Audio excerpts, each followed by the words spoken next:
ఎంత దూరంలో ఉన్నా విడిపోని బంధం ఏదైనా ఉంది అంటే అది ఒక ఫ్రెండ్‌షిప్ మాత్రమే. ముందుగా మీ అందరికీ హ్యాపీ ఫ్రెండ్‌షిప్ డే అండి. షీరో ఒక్కసారి అలా అంటావా?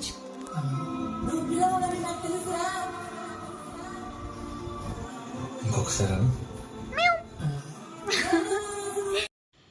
అండ్ నేనైతే నా స్కూల్ బెస్టీ 6-10 మేము కలిసి చదివాము. సో, తిను వచ్చేసి ఆఫ్టర్ మ్యారేజ్ హైదరాబాద్‌లోనే సెటిల్ అయింది.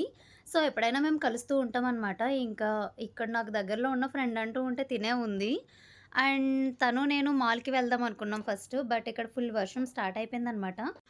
కొంచెం వర్షం తగ్గాక బయటకైతే వచ్చేసాం మేమిద్దరం. అలా రౌండ్స్ ఏస్తూ ఉంటే రత్నదీప్ కనిపించింది. సో, లోపలికి వెళ్ళి కొన్ని చాక్లెట్స్ అయితే తీసుకున్నాము. తర్వాత ఇంకా బయట అలా తిరుగుతూనే ఉన్నాము. ఈ ఫ్రెండ్‌షిప్ డేకి మీలో ఎంతమందిని మీ ఫ్రెండ్స్‌ని మిస్ అవుతున్నారో, అలాగే మీరు ఈ ఫ్రెండ్‌షిప్ డేని ఎలా సెలబ్రేట్ చేసుకున్నారో కింద కామెంట్ చేయండి. Thanks for watching.